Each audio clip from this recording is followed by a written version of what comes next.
Tashi Delay, and welcome to Tibet Talks. I'm Ashwin Verghese of the International Campaign for Tibet.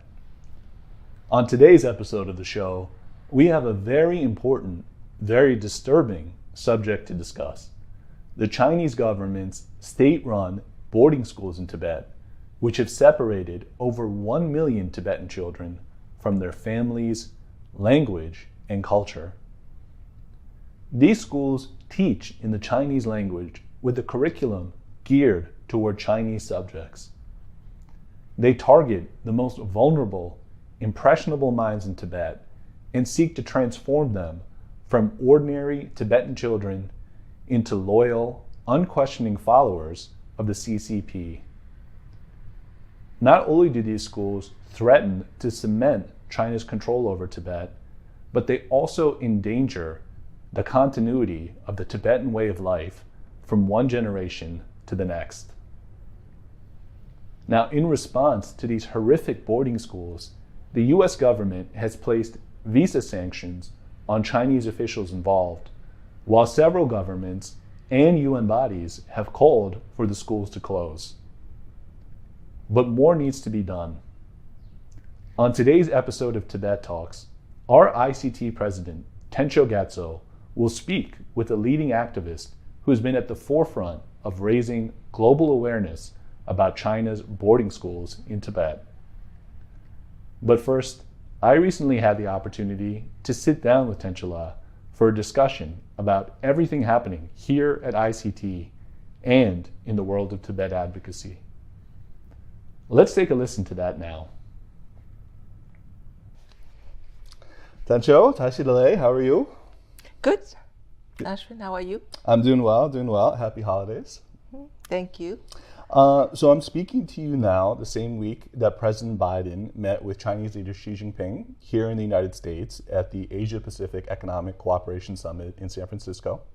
The White House said afterward that President Biden raised Tibet with President Xi, although the White House statement kind of just made a passing reference to Tibet. I was curious to know, as ICT's president, what's your response to the Biden-Xi meeting? Yes, so as you said, the White House statement said that Tibet was discussed. We as ICT had written to President Biden ahead. We also had a member campaign making sure our members' voices also get to the president. It's U.S. policy mandated by the Tibet Policy and Support Act that the United States raise Tibet and raise the need for dialogue. And not only that, in this time we see for Tibetans a non-violent, peaceful struggle that has been ongoing for 60 years. It's invaluable when Western governments, especially the United States, raises Tibet. It sends a message to Tibetans inside Tibet that their cause is not lost and that their voices are being raised and heard.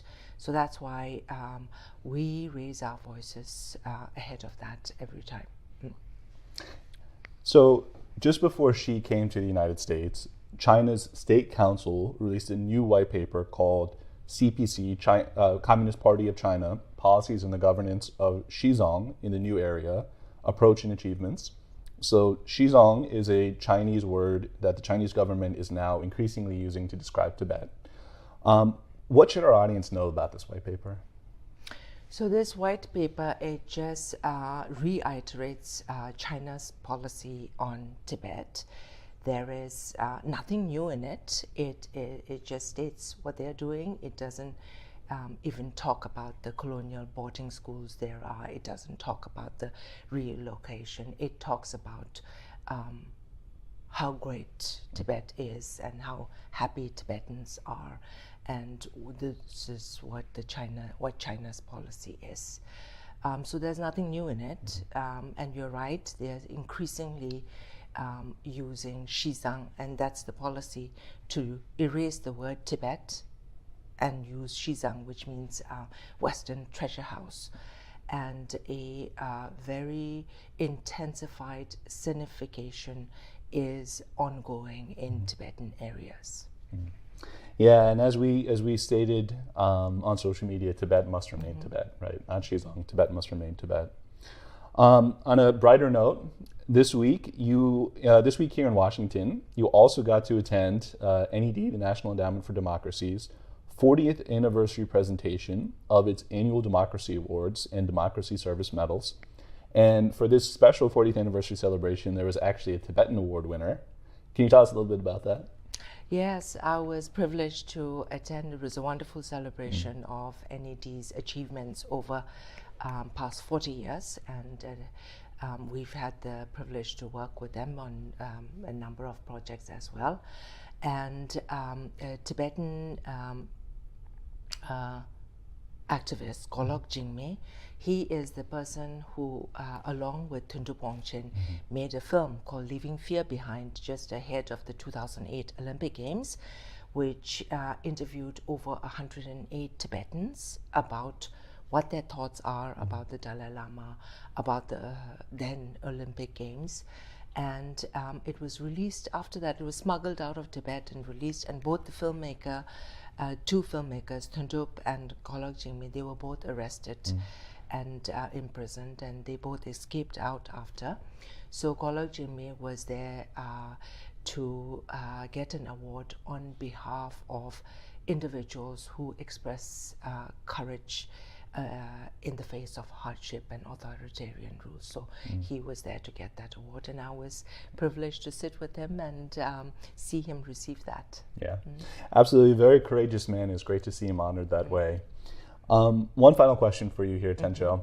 So speaking to you this week here in Washington, just recently, you actually just got back from another trip to India, and you were there with some of our other ICT leaders. Can you tell us what you all did while you were over there? Yes, it was a brief visit, but we were really lucky that all the heads of our offices could be there together. We had Kai Müller from our German Berlin office, Ong Butetong from our Amsterdam office, and Pujan Srila, who is head of our research and monitoring, all four of us there. And it also coincided that our chairman of the board, Mr. Richard Gear, was there, along with Tempat Srila, our board member, who's based there in Dharamsala. So 5 of us had a wonderful audience with His Holiness. We were able to apprise him of some of our work and also our plans going forward.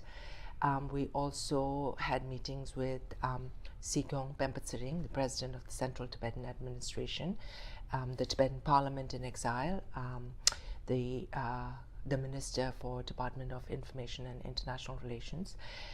The goal is that ICT works even more coordinated with the efforts of the Tibetan Exile Administration and make sure the work we're doing is strategic and intentional and coordinated closely with what efforts Dharamsala is making.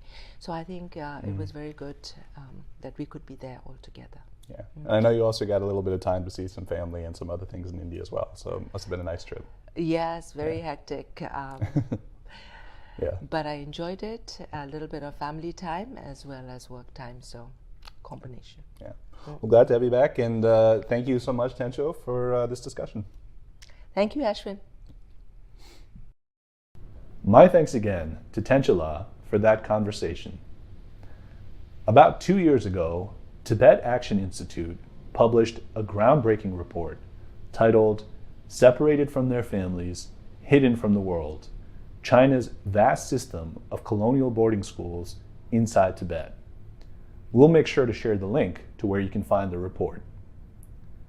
Now that report helped get us to where we are today, where more and more people are expressing concern and condemnation over China's boarding schools in Tibet. Recently, Tencho also had the opportunity to speak with the director of Tibet Action Institute, a longtime, well-known Tibet activist named Laden Tetong. Without further ado, let's listen to their conversation now. Hello, Ladola. So good to see you. Hi, Tenchula, you too. Oh, thank you for making time to join us on this Tibet talk. It's been something we've been trying to put on the calendar a long time, and I'm glad to have you finally here. Thank you for having me. Oh, absolutely. I think Ladola, you're known to all of us, but maybe not to all of our viewers. So maybe you can tell us a little bit about what you are doing now. You are co-founder and director of the Tibet Action Institute. Can you tell us a little bit about the Tibet Action Institute and what you do? Sure, yes. So Tibet Action came out of Students for a Free Tibet, and our experience, like a whole collective of us, our experience through the years working with SFT, and then culminating in and around the Olympics, the first Beijing Olympics in 2008, but also, what we experienced through the March 2008, that whole spring into summer uprising. And what we saw at that time as a need, the need for the opportunity, we had to expand our activism and our training, that we'd done so many years with outside Tibet, Tibetans, students, sort of global activism. And we saw that 2008 really changed the game, that Tibetans inside Tibet so clearly were connected and communicating and telling their own story in a way like never before from inside. And so there was obviously, in this new connected world with communications technology and whatnot, we felt there was a need for Tibetans and supporters to be trained to understand digital security threats. 2008 was, just to put in context, was when the widespread protests across the Tibetan. Yeah, exactly. And so where we were previously in art, all of us Tibetans know how long it used to take information to come out of Tibet, or how second, third, fourth hand we would get news and info. And I think 2008 showed us that anything was possible, really, with mobile phones and connectivity and internet, and people inside using these new technologies. And so Tibet Action was about technology and training and strategic nonviolence for Tibetans. So really targeting our own people in exile, and also in Tibet, like wherever possible, to provide information and knowledge in Tibetan, training wherever possible that could help people stay safer online or in their communications, and also understand that nonviolence is more, that there's a strategic nonviolence kind of peaceful war one can wage, that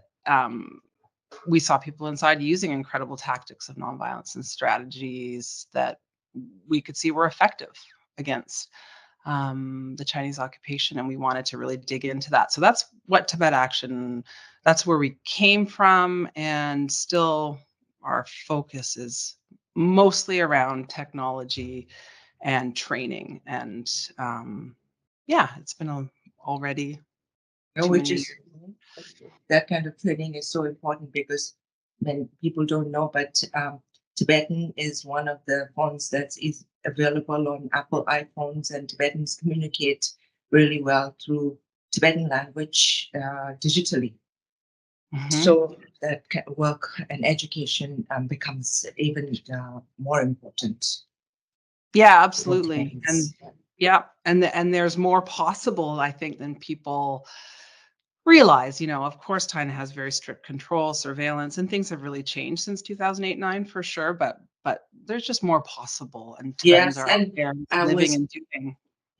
I was in Dharamsala recently, where Merlam AI released the Tibetan AI programs and things. So it's quite incredible what they're doing also there for Tibetans digitally.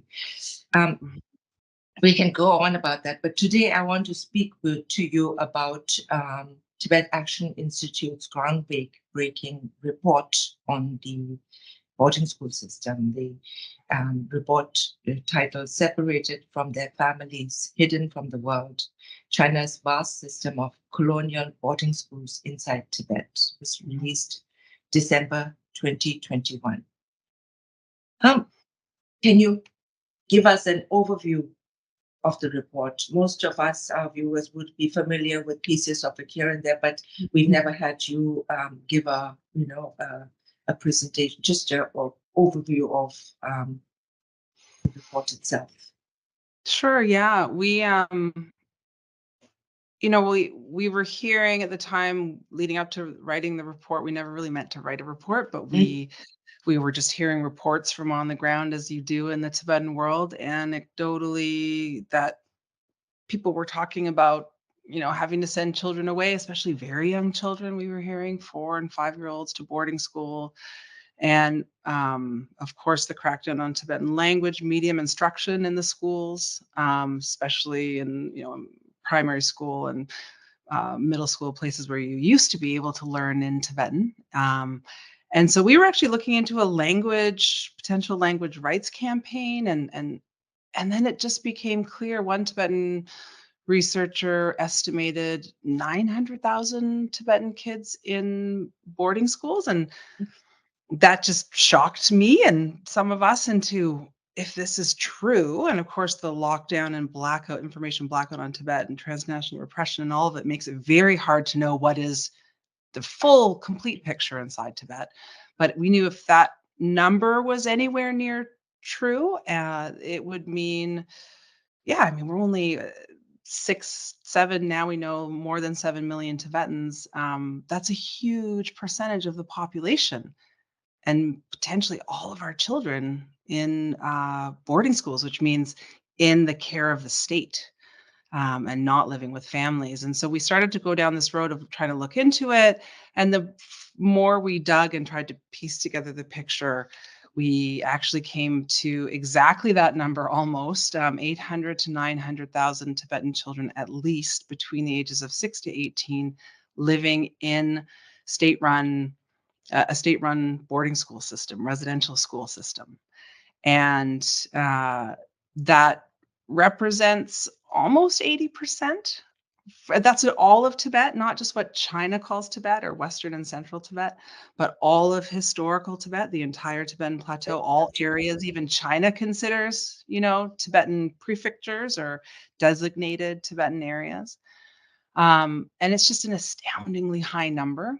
And so 3 out of every 4 children, and that we knew that our numbers were also, we really tried to err on the safe side.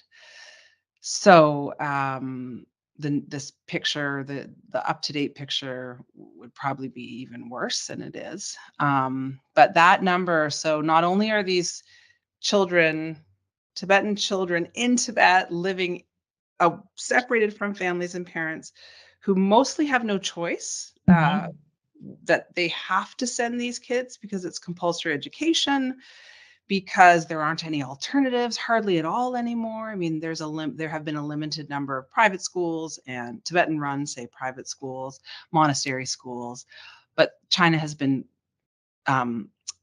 shutting those down steadily. And so Tibetans have no choice. And those who do try to resist are met with, strong arm tactics, threats. You will lose the right to send your child won't be able to enter the higher grades if you don't send them at these young ages, or you will lose social welfare benefits, or really, they may not be taking kids by gunpoint from their homes, but they don't have to, because the Chinese state has such incredible control over every aspect of Tibetan lives and livelihoods inside Tibet, that makes them able just to compel people to send the kids. And then, of course, Tibetans want education for their children, and a modern education, and they want them even to learn Mandarin, Chinese, but not at the expense of Tibetan language and culture. And that's what's happening. So the schools are not just boarding schools like we might think of them in the rest of the world, but they really are, under Xi Jinping, under these sort of new ethno-nationalistic policies that he's been leading, this drive sort of campaign of signification, across all areas. China, the PRC controls. It's Mandarin medium instruction, so Chinese language is the language of instruction. So all the courses are taught in Chinese, and Tibetan children may get one, maybe two, but seems like at least one Tibetan language class. But that's one class in a day when you have, 8 or 10 classes. And then when these kids are not living at home, and Buddhism or no religion is allowed in these schools, no practice.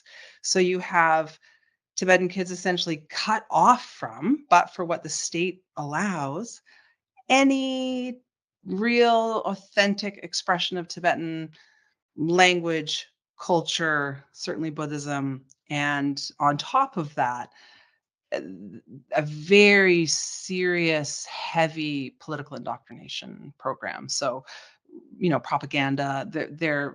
Their classes are really focused on like Xi Jinping thought, and a lot of hours, even at the youngest ages, is spent learning, Chinese Communist Party.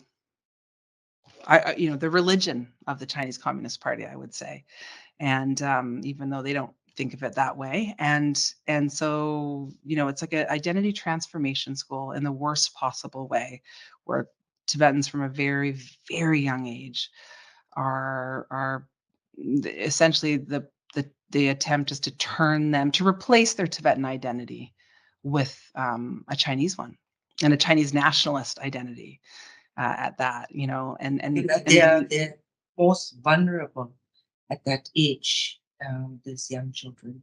So, absolutely. Katrina, what kind of impact has this been having on the families in Tibetan society?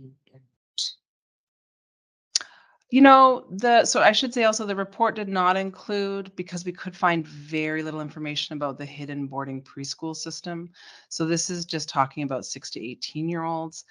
And even then, it fundamentally is changing the way that these children think, and it's having an impact. We've definitely heard a lot of Tibetans talking about not just the language, so how Tibetan children are speaking to each other in Chinese now, kind of everywhere, even in places that they may not have in the past. At least as a sort of a language of communication between all the kids and siblings, but also that they're being sort of pulled away from the parents, even when they do go home, whether that's on the weekend or more likely every 2 or 3 months or maybe even longer.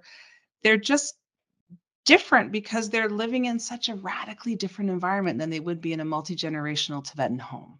So the values, if you can you think of a more opposite value system than this socialist Chinese Communist Party driven life? Whereas if we're home, and even me growing up in Canada, I had my father there, or my relatives, to all those formative years shape me and guide me in not to kill, take the spider outside, don't stamp on it like my friends might in their home, or just the value of life, and all of these things that make us Tibetan beyond language, the obvious. These kids just don't have that exposure. And so it really is pulling them away from, in spite, not their fault, pulling them away from their families. And it does create a lot of tension, I think, in the family. That's the other thing. These kids are Tibetan and their parents are Tibetan, but their value system and their And social then language is also different. it connects when the children lose their Tibetan language, when they're taken away so young. The parents, mostly, especially the nomad parent, will not be speaking Chinese. No, and that's a part that I think really, I think because we talk about Tibet, it seems so far away for people, and the situation obviously has been going on, the occupation and the repression for so long. It's hard for people to imagine how Tibetans still to this day speak Tibetan and are, have Tibetan culture and Buddhist values, and, this strong sense of identity, despite all the pressure and the Cultural Revolution and the repression and the attacks over all these years. Tibetans really have maintained a strong core and base. And now, for the first time, we're really seeing, like, if you think of 80%, 90% is probably the number of all Tibetan children living in the care of the state and speaking Mandarin Chinese every single day away from their homes. It's like the first generation that's truly being um, influenced to such a deep level. It used to be primary schools at least had Tibetan instruction, medium instruction. And back in the day, it used to be middle schools that were sent away, and then slowly, under Xi Jinping, I think the plan has been really to securitize and bring this education and training the young people to Right. so-called love the motherland at a very early. I could quote this Xi Jinping speech at a work forum that says, planting the seeds of love for China in the heart of every young person. And it is really just straight out of the colonial playbook. It's exactly might look different in this day and age, but the residential school system in Canada, where I was born and raised, the boarding schools here for Native Americans, Australia, for Indigenous Aboriginal people, it is how, if you want to, back then they used to just be quite blatant about it and say, we want to take the Indian out of the child. We want to make them Christian and save them from themselves. And in the process of taking young children away from their families and their language and their culture and putting them, raising them in these so-called schools, beyond the abuse and all of the things, awful things we know that happen there, they really very effectively sort of ripped them from their roots, so that even when the children went home, there was a disconnect with the family, and there were, lost culture and language and heritage that, in a way, you can never get back if it goes on for generations. And so I think the Chinese government, they clearly know exactly what they're doing, and they have designed the entire sort of curriculums and the experience of boarding school. They had themselves have said in 2015, in the decision on ethnic education, they themselves said all children of so-called ethnic minorities should live in a school, grow up in a school, a boarding school. Like they should be the places that we raise ethnic minority children. So Tibetans, Uyghurs, Mongolians. Whereas the opposite is true for Chinese students. In 2012, there was a push back against boarding schools for rural Chinese students. And the state council, that very same state council, said in 2012, actually, boarding schools should be, in theory, especially for very young children, grade 1, 2, 3, only, we should always offer local school options unless it's like, This very is for difficult mainland China. for China itself. Mm. So this is you have that in 2012, and then 3 years later, under Xi Jinping, you have this push to put all so-called minority children into boarding school. So we can see what they're doing, and it's very, very, very clear. And the report helped us get, the numbers and, like, the clear sense of how it all is working together. Because of course, that's what they obscure so well with the information blackout and the lockdown of Tibet, is like the whole picture of what is happening. It's very difficult to really clearly see and understand and reflect that with numbers. And that's what the report has done. Pamela, at this point, I want to show to our viewers a little video that you all had shared also, that was shared on Chinese social media. Somebody who had been into a boarding school and was speaking to some of the young. Can you give us a little context of that video? And we'll So it is, there's a lot of Chinese state propaganda that shows you life inside a boarding school in Tibet. But this was actually just someone on social media, likely a Tibetan, but those speaking Chinese Mandarin went into a boarding school and had this sort of exchange with some students in what looks like their dorm area. There's some bunk beds, and it's just a back and forth, very seemingly just very innocent, and just an exchange with these kids about where they'd like to go and what they a little bit about them, family, or it's just what any Tibetan can feel, and I think what any person with a beating heart can hear and see in their answers is that they're missing their families, that they are, their instinct is to say, "We wanna go to Lhasa, the capital of Tibet," That's where that's for them, like, an exciting place to go in the world. But you can see how they're torn between what is their new Chinese identity and who they're supposed to be, and also just very honestly telling this person behind the camera, who we, believe is Tibetan, how they feel about, living away from their being separated from their families. You really get a sense of, just the sadness that's underneath these sweet children, just under the surface. 你们的梦想是什么呀？我的梦想是……我们一个一个来说好不好？来，先从你开始。我的梦想是医生。妈妈有很多我妈生病的话很严重，然后还有带她去医院的时候，有些那个奶奶他们病得很重，还有医生也很少，然后所以你就想要帮助他们，对不对？对，那我们也知道这里是寄宿制学校，对不对？平时都见不到父母。对，很少见父母。那你们有没有什么话想要跟自己的父母说？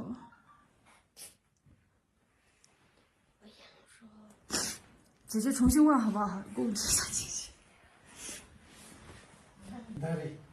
想说什么都可以啊，用藏语说也可以啊。姐姐先来问，你们最想去的地方是哪里？拉萨呀。那这里有去过拉萨的人吗？有啊。我没有去过。你没去过拉萨，对不对？我想去看天安门。天安门是吧？你想去北京，对不对？对。好，大家努力。大家努力学习，然后以后我们可以去北京，好不好？好。我们可以以后想去任何……等一下，等一下，老师缓一下情绪，好不好？好。老师也想爸爸妈妈了。老师的爸爸妈妈在哪里？在拉萨。我们重新问，好吧？好。小朋友们，你们有没有什么最想去的地方呀？有。哪里？内地。拉萨。我想去北京。北京。我想去拉萨。你去北京哪里呀？去看天安门。是吗？好，我们努力学习，然后我们以后凭着自己的能力去任何自己想去的地方，好不好？好。Watching the video really puts into perspective all that you've been saying. Padma, I want to also, could you tell us, you've been working, this is not just information that you've been gaining from across the firewall, but you actually worked very closely with a researcher who has been on the ground and to many of those schools, is educationalist himself and understands the impact of this. So from listening to some of the ways he was describing also was very powerful. So can you share some of that? Yeah, I mean, I think the first point that Dr. Gallo, who worked in the education system in Tibet for almost 30 years, the first point he always makes is, as long as China's been in Tibet, education in Tibet, it's been a colonial system. And there have been boarding schools for years. Now the difference is that all children, even as young as preschool, are in the school system. Many of them, even 4- and 5-year-olds now boarding, so living away from their families. And Tibetans don't have control over that system. So, whatever efforts Tibetan academics like him and others in the education field inside Tibet have made over the years to try to keep some Tibetan content, or Tibetan students and professors and people have gone out and protested in the streets as recently as 2009 and 10 for we want Tibetan medium instruction. We want a modern Tibetan language education, and then of course Chinese Mandarin in addition to that. But we live in Tibet. This is what we want. And what has happened is there's, not only less and less and almost now no space for anything Tibetan in the curriculum itself, but there's this push to get all kids from the youngest ages caught up into this boarding school life, which is to rip them from their roots, to isolate them from their families, and to have, I just think of it as like the Chinese state, the CCP is raising all of our kids. That alone, anybody who has even a cursory understanding of what's gone on in Tibet over the years knows something is very wrong with the system where 80% of children, Tibetan children, are in this care of the Chinese state for their entire childhoods and lives. And that the Chinese, intention here is likely political, as it has always been in every kind of policy that they roll out in Tibet through the generations. And this is not like the previous boarding school systems where you start in middle school or a little later. If you're that little, I have a 7-year-old, grade 2, and 2 almost 4-year-olds. And I see how when we go away for the summer and they don't have a lot of Tibetan language exposure, how quickly their language abilities will go down. And then we come back, and when we're with our family and all of the people here around us, my husband's family that speak Tibetan, how it comes back up. And they're just at such risk at that young age of not losing their ability to speak and communicate, but also their psychological foundation is being cemented. Age 4 to 6 is key to the establishment of one's psychological foundation. And that's when they're getting our kids now. Not all 4 to 6-year-olds in Tibet or preschoolers have to go to boarding school, but kids in rural areas do. And that's the majority of Tibet. Majority of Tibet is still rural. So this means the tiniest, littlest school-age children, babies. I mean, I think of my 4-year-olds, they're living away from their families at a time when they're most vulnerable. And of course, no one wants to send their kids away. No one wants to send their kids away. Nobody. Or which parent wants to send their kid away, right? Yes. So not only has this report out, but you have been campaigning and ongoing awareness building about this issue has led to several governments and even UN bodies taking note of this. Can you share how that has been going, and some of the challenges and some of the successes? Yeah, so I think the biggest thing is, for us, the real milestone was when the United Nations Special Rapporteurs issued a press statement about a communication that they had sent to China based on investigating the reports from Tibet, our report, and just looking into the issue. And I think obviously they found that these are Chinese government numbers ultimately that we used. I mean, the information is out there. It's just a matter of analyzing it, compiling it, and really trying to piece together the pieces to understand the full picture. And so the minute the UN said special rapporteurs issued this actually quite strong wording, language that essentially said coercive boarding school system, forced assimilation.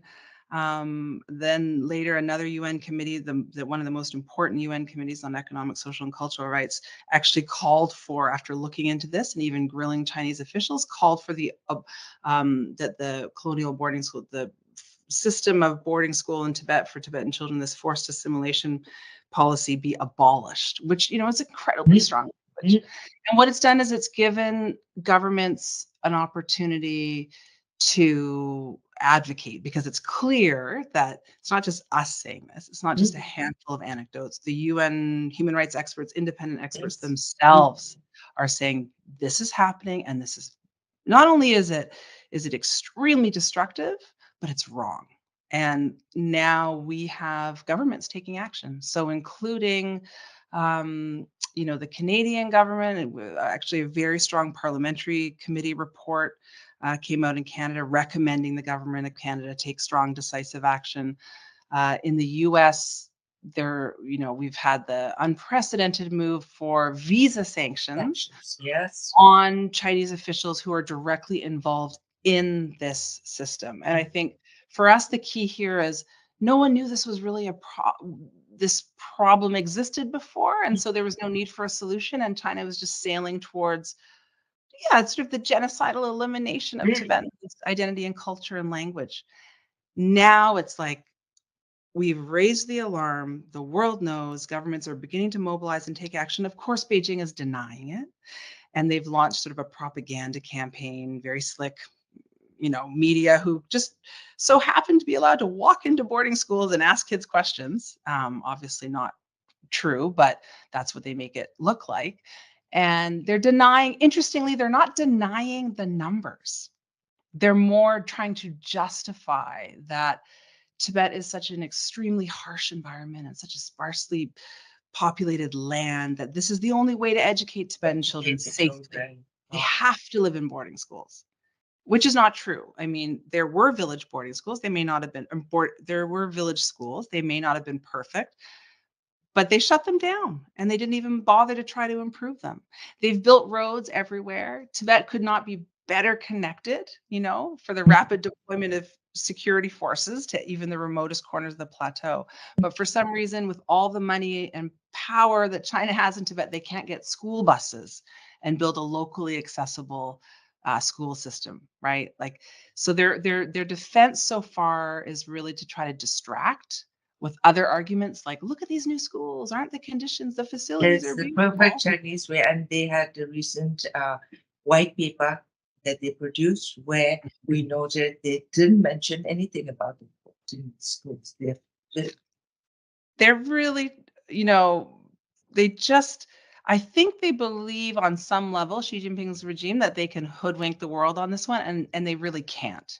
And what we would say to anyone is, any place in the world, please tell us, where would it be okay to take 80 to 90% of all children starting at age 4 and away from their parents to live in boarding school?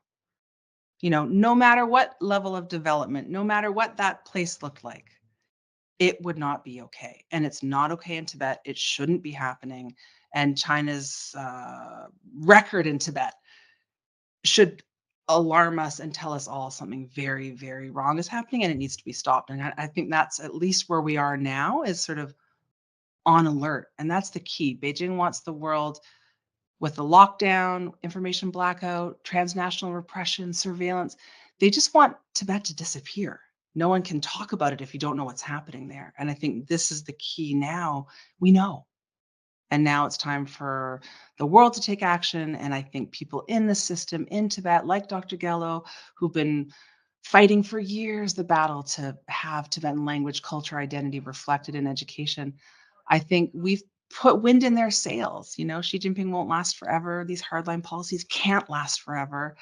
And I think now we've sent a message into Tibet again that the world is watching and that we're aware. These kind of government officials and UN bodies sending messages and visa sanctions from the government, these get through to Tibetans and they know. makes a difference. They know that they are being hurt. But you're right, and Xi Jinping has locked access to Tibet, where everything is being hidden. Yeah, no story to tell, no issue, right? And that's, people say to us, how are things? It's so quiet. We don't hear anything from Tibet. That's all by design. It's all by design. And we can't, we cannot, I think we have a sort of an extra responsibility to be vigilant on, and governments, sort of media, pushing harder to know what's happening in Tibet, not just sort of accepting, well, it's hard to get there, so they don't make it easy. Well, work harder, try harder. It's an obligation, I think, for the international community. I think very much so. And China's game has always been, when it's so hard that people, and many journalists used to at one point also say, oh, Tibet, if you try and go to Tibet, you won't get visa, so there's no point in going. But we always, that's the game. That's what they want you to do. Right. But that's why it's important to try and access, especially in this time when the Tibetans inside Tibet are feeling the most pressure. Yeah.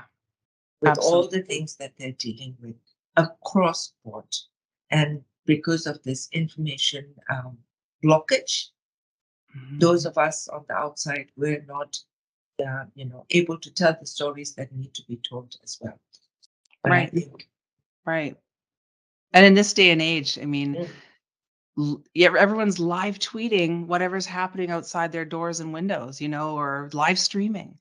And it's really very, it should be a sign to people that Tibetans aren't doing that really for a reason, and that's because they can't, or because the consequences they face are so severe. And yeah, it behooves us to try harder. And I hope that's what this report will help governments see, and, not just the advocacy side, but this was all going on, this, in a way, the system was being constructed right under all of our noses. And we should have known. We should have known, but now we do. And so even more of a call to action, even and that's a message that goes out to the rest of the world also, because of how China operates. Mhm. They do it slowly, they do it quietly, they have their tentacles that stretch out everywhere. So I think it's really time for the world to be aware of what China is capable of. When you look at what they're doing to the Tibetan children, what kind of a entity you're dealing with. And in that regard, I think now is a time for us to all work together and raise these issues even more. Yeah, So, absolutely. yes. Absolutely. And it's our littlest, it's our whole future that's on the line here. And it's makes it even more, urgent. And we have the China's UPR upcoming, and you are all doing a lot of work towards that. I think you're working with Kai also, German office, towards that. And maybe as we get to the end of the session, you'll tell us a little bit about what you're looking, next steps, what you're doing, and what you have in the works. Yeah, so I think, in a way, we've just begun to get attention on the issue. There's the opportunity to hold China accountable when they're being reviewed at the upcoming Universal Periodic Review at the United Nations. So we're pushing for governments, obviously, to raise this issue, and also just to keep Tibet right up front, to let Beijing know that, Tibet's an issue still, and this is a very big problem, this particular issue. But I think more broadly looking forward, the boarding preschool system is really hidden very well, but it exists. We know it exists, and we will be looking to put out a sort of a supplementary to the report, because we just didn't have much to go on to include that information in the report.